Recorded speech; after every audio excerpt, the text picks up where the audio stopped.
YCP ప్రభుత్వంలో జరిగిన వేల కోట్ల రూపాయల మద్యం కుంభకోణం కేసులో మాజీ ఎమ్మెల్యే చెవిరెడ్డి భాస్కర్ రెడ్డి అడ్డంగా బుక్కయ్యారు. దోపిడీయే ధ్యేయంగా పెట్టుకొని చిక్కుల్లో పడ్డారు. ఈ కేసులో అరెస్ట్ అవడంతో చుక్కలు కనిపిస్తున్నాయి. మంచితనం, మర్యాద, క్రమశిక్షణ, నైతిక విలువలు అంటూ పదే పదే వల్లెవేసే చెవిరెడ్డి భాస్కర్ రెడ్డి అనైతిక కార్యక్రమాలకు పాల్పడి విలవిల్లాడుతున్నారు. లిక్కర్ స్కామ్లో చెవిరెడ్డి పాత్రపై ఇన్సైడ్ స్టోరీ.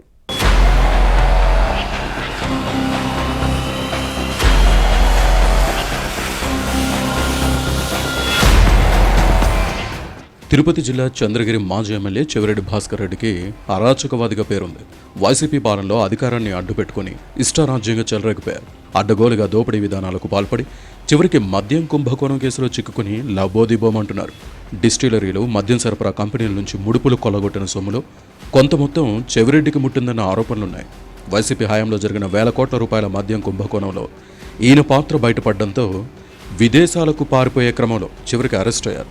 లిక్కర్ స్కామ్ కేసులో నిందితులను ప్రశ్నించిన సిట్ అధికారులకు ముడుపుల వ్యవహారంలో చెవిరెడ్డి పాత్రను గుర్తించారు. దీంతో అరెస్ట్ అయితే చెప్పకూడదు, తినక తప్పదని భయపడ్డారు. ఎందుకైనా మంచిదని అధికారుల కళ్లుగప్పి విదేశాలకు వెళితే దర్జాగా జీవితం గడపొచ్చని భావించారు. ఫారెన్లో ఉంటే సేఫ్ జోన్ అనుకున్నారు. లుకౌట్ నోటీసులున్నా ఎవరు బస్ కడతారులే అన్న ధీమాతో విదేశాలకు పారిపోయే క్రమంలో బెంగళూరు ఎయిర్పోర్టులో దొరికిపోయారు చెవిరెడ్డి.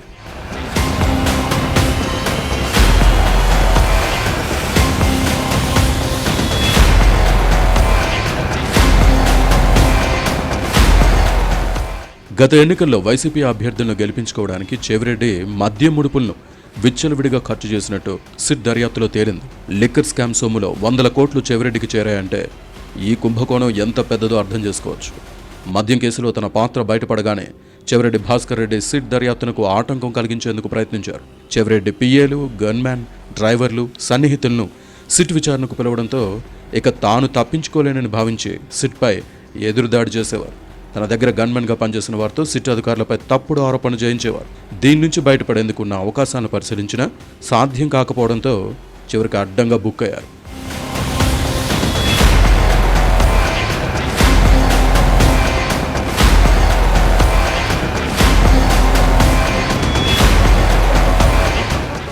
చెవిరెడ్డి లీలలు ఇన్ని కావు. తానేదో పెద్ద దానకర్ణుడిని అన్నంతగా బిల్డప్ ఇచ్చేవారు. చంద్రగిరి నియోజకవర్గం ప్రజలను ఉద్ధరించేవాడిగా చెప్పుకునేవారు. కోవిడ్ మహమ్మారి విరుచుకుపడిన సమయంలో ఆనందయ్య మందును తన సొంత నియోజకవర్గం చంద్రగిరిలో మినహా మరెక్కడ ఇవ్వకుండా ఆపేశారు. యువకులకు క్రికెట్ కిట్లు పంపిణీ చేసి పోటీలు నిర్వహించారు. వినాయక చవితికి గణపతి ప్రతిమను ఉచితంగా పంచారు. దీంతో ఈయన పరమభక్తుడని భావించేవారు ప్రజలు. స్కూల్ పిల్లలకు ప్రభుత్వం బుక్స్, బూట్లు, యూనిఫామ్ పంపిణీ చేయకముందే చంద్రగిరి నియోజకవర్గంలో సొంతంగా ఇచ్చేవారు. దీపావళి పండుగకు చీరలు, స్వీట్లు పంచేవారు. పంచాయతీ ఎన్నికలప్పుడు తిరుమల శ్రీవారి లడ్డూలను రేషన్ సరఫరా వాహనాల్లో తరలించి ఉచితంగా పంపిణీ చేశారు. దీంతో తమను ఉద్ధరించడానికే వచ్చారని అందరూ అనుకున్నారు. ఇంత డబ్బు ఎక్కడదని అందరూ అనుకున్నారు. ఎర్రచంద్రం అక్రమ రవాణాలో సంపాదించారని కొందరు ఆరోపించేవారు. లిక్కర్ స్కామ్ డబ్బులు చెవిరెడ్డికి అందుతోందని ఊహించలేదు. అరెస్టు తర్వాత అసలు విషయం బయటపడింది. అక్రమంగా సంపాదించిన సొమ్మని తేలింది.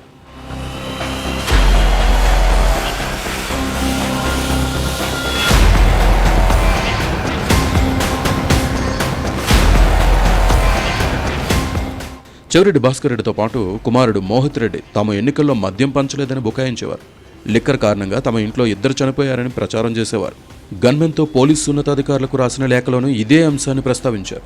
గత ఎన్నికల్లో చెవిరెడ్డి పోటీ చేసిన ఒంగోలు పార్లమెంటు స్థానంతో పాటు తనయుడు మోహిత్ రెడ్డి బరిలో దిగిన చంద్రగిరి అసెంబ్లీ నియోజకవర్గంలోనూ మద్యం ఏరులై పారింది. లిక్కర్ కిక్కులో పోలింగ్ బూతుల స్వాధీనానికి ప్రయత్నించారు. పోలింగ్ సమయంలో మద్యం షాపులు ఉండవు. మరి బూతుల క్యాప్చరింగ్కి వచ్చిన వారు లిక్కర్ తాగి ఎలా వచ్చారు? మద్యం పంచి ఈ స్కామ్తో తమకు సంబంధం లేదని బుకాయించడం బరితెగింపే అవుతుంది.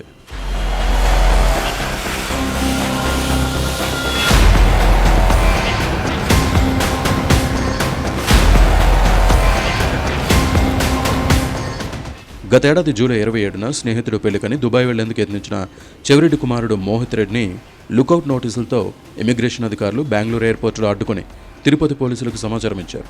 దీంతో మోహిత్ రెడ్డిని అదుపులోకి తీసుకుని తిరుపతి తీసుకొచ్చి నోటీస్ ఇచ్చి పంపిన విషయాన్ని గుర్తుపెట్టుకోవాలి.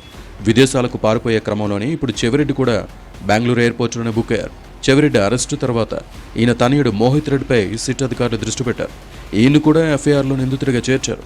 లిక్కర్ స్కామ్లో ఇంకెంతమంది వైసీపీ నేతల పాత్ర బయటపడుతుందో, జైలుకు వెళ్తారో చూడాలి.